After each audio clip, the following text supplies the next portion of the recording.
کو دیکھ کر ڈر گیا اور ڈر کے مارے زور سے چلایا۔ عمران نے جیسے ہی لائٹ آن کری تو وہ پرچھائی وہاں سے غائب ہو گئی اور عمران کے علاوہ اس کمرے میں اور کوئی نہیں تھا۔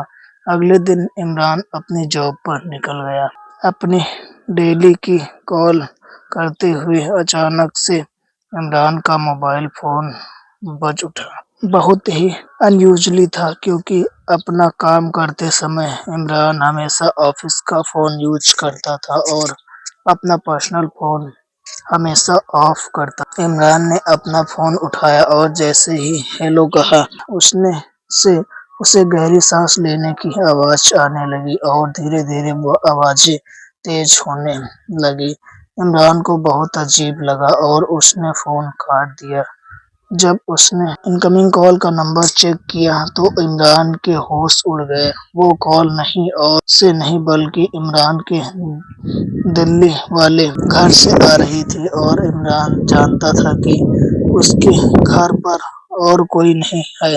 عمران کو اب سب بہت عجیب لگنے لگا۔ عمران کو اب اس بوڑھے دکاندار پر شک ہونے لگا۔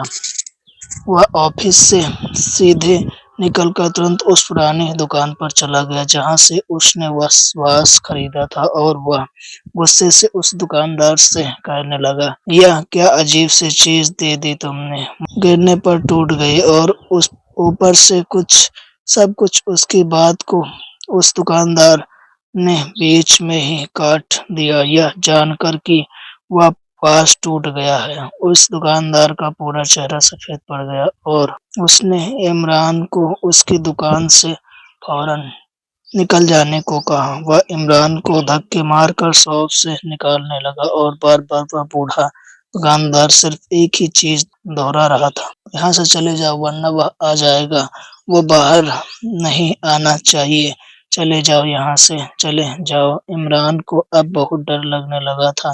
اس نے ہاتھ جوڑ کر اس دکاندار سے پوچھا کہ آخر اس کے ساتھ کیا ہو رہا ہے۔ بہت ونتی کرنے کے بعد اس دکاندار نے بتایا کہ اس واس کے اندر پچھلے 5 سالوں سے ایک جن قید ہے۔ جو بھی اس واس کو سنبھال کر رکھتا ہے اس کے گھر میں پیسہ آتا ہے اور اس کی برکت ہوتی ہے۔ پر اس نیلے واس میں اس جن کا گھر تھا جسے عمران نے توڑ دیا تھا۔ اب وہ جن آزاد ہے اور اب وہ کسی کو نہیں چھوڑے گا۔ یہ بتاتے بتاتے اچانک اس بوڑھے دکاندار کو سانس لینے میں تکلیف ہونے لگی۔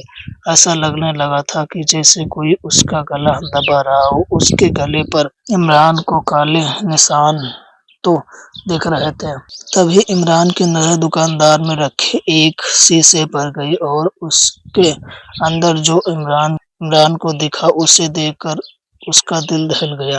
ایک کالے دھویں سے بنی ایک آتما جس کے بڑے بڑے دانت تھے اور وہ اپنے بھیانک لمبے ہاتھوں سے اس دکاندار کا گلا گھونٹ رہا تھا۔ عمران اسے دیکھ کر سیدھے وہاں سے بھاگا۔ وہ اسی سمے اپنا شہر چھوڑ کر اپنے گاؤں واپس آنا چاہتا تھا۔ وہ اپنا سامان لینے جیسے ہی گھر پہنچا تو اس نے دیکھا کہ اس کی امی دروازے پر کھڑی ہے۔ عمران نے اپنے گھر کا دروازہ کھولا اور اپنی امی کو اندر لے آیا، لیکن کچھ ہی پلوں میں عمران پھوٹ پھوٹ کر رونے لگا اور اس نے اپنی امی کو گلے لگا لی۔ لیکن جیسے ہی عمران کی نظر اپنے بلڈنگ روم کے شیشے پر گئی اس کی روح ہی کانپ گئی۔ عمران جس کے گلے لگ رہا تھا وہ اس کی امی نہیں بلکہ وہی بھیانک جن تھا، وہی ڈراؤنا جن۔ عمران کو دیکھ کر وہ جن بہت ہی بھیانک ڈھنگ سے ہنسنے لگا اور عمران کمزور پڑنے لگا۔ ایسا لگ رہا تھا کہ وہ جن عمران کے اندر سے اس کی جان کھینچ رہا ہے۔ ادھر عمران کی امی اسے فون ملائے جا رہی تھی لیکن اس کا فون لگ ہی نہیں رہا تھا۔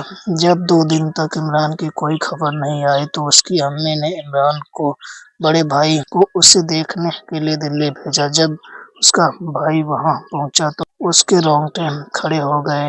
عمران کا پورا شریر نیلا پڑ چکا تھا اور عمران کی سانسیں بند ہو چکی تھیں۔ مطلب صاف تھا، عمران کی موت ہو چکی تھی اور اس کی باڈی کے پاس ٹیبل پر وہی نیلا واس رکھا تھا۔ اس پر ایک بھی خروچ نہیں تھا۔ دوستو یہ اسٹوری اچھی لگے تو ہمارے چینل کو سبسکرائب کریں۔